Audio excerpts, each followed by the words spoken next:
Good morning, everybody. So today I'm going to be showing you 4 different techniques to use with watercolors, including splatter, salt, tea, and rubbing alcohol.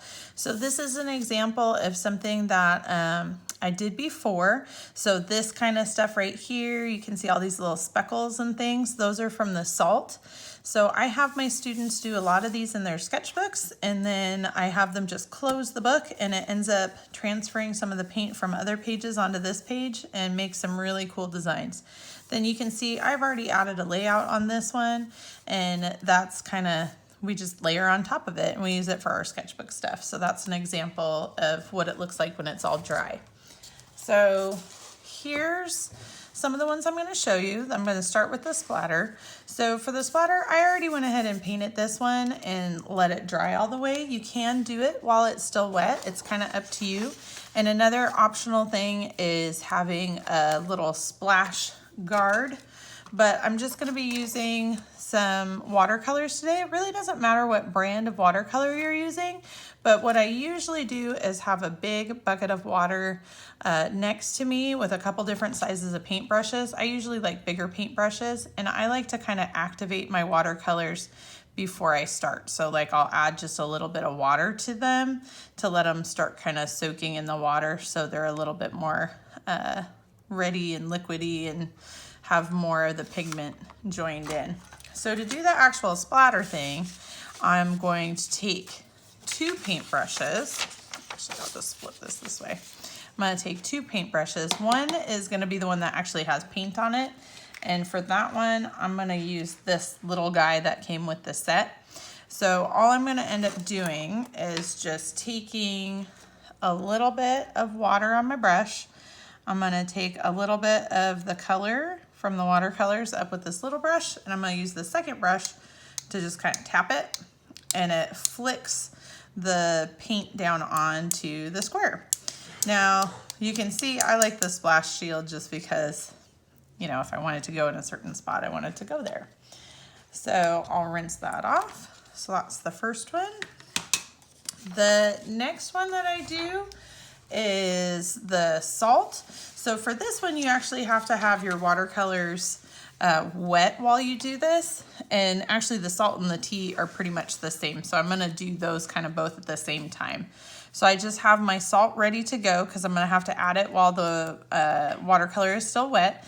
And then for the tea, I just clipped off the edge of a tea bag and I just dumped some of that out. So same kind of thing. But these are both basically the same kind of technique. This one showed up really good on that first picture that I showed you, but it adds just like some little crystallized little looking areas. A lot of times it looks kind of like snowflakes. And this one right here, the tea, it will leave little marks and stuff. So like right now it looks like there's something on there, but it feels completely smooth, but even though it's got all these little marks left by the tea.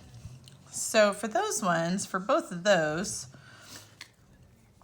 I just take some of the watercolor. And if you want to do a blend like this, you can. So I'll just take a little bit of the watercolor and I'll start going across. And like I said, if you want to do a blend, I'll add on the first color and then I'll take my second color and I'll kind of blend them together.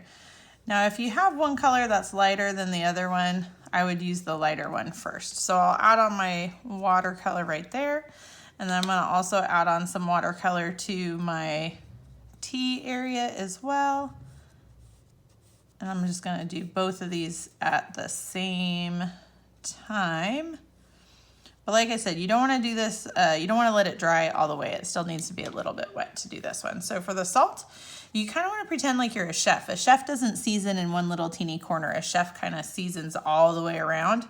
So when you do it, you kind of want to season all the way around. If you want to use the splash shield for that to keep it in one certain spot, you can, but you don't have to. Same thing for the tea. You just want to kind of sprinkle it around.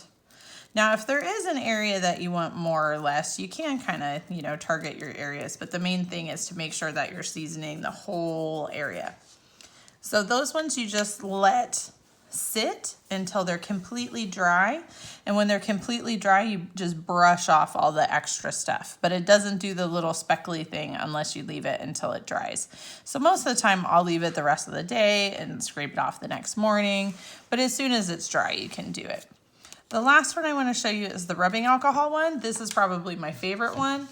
And it's just like regular rubbing alcohol. It's nothing special. This one you will definitely find out if you have a paper cut or a hangnail or anything. So I tend to put a little bit of the rubbing alcohol just in any type of a dish. It doesn't even have to be, you know, it doesn't have to be glass or anything. It can be plastic. But I'll have a little bit that set off to the side. And then it's kind of the same thing. I'm going to go ahead and do a little painting. Maybe I'll use green this time. So I'm going to take a little bit of the paint, I'm going to add it on. Now from when I splashed it earlier, if you can see that where it pulls away, oh no, it didn't.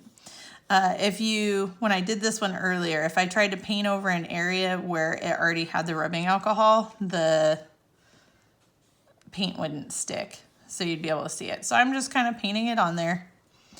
And then I dip my fingers into the rubbing alcohol and I splash it.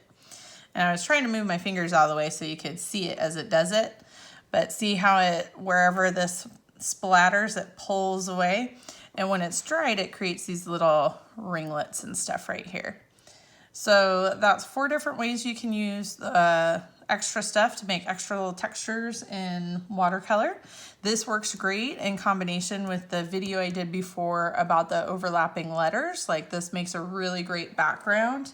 It's also kind of fun to take notes on because it's just way more interesting to take notes on something that looks like this.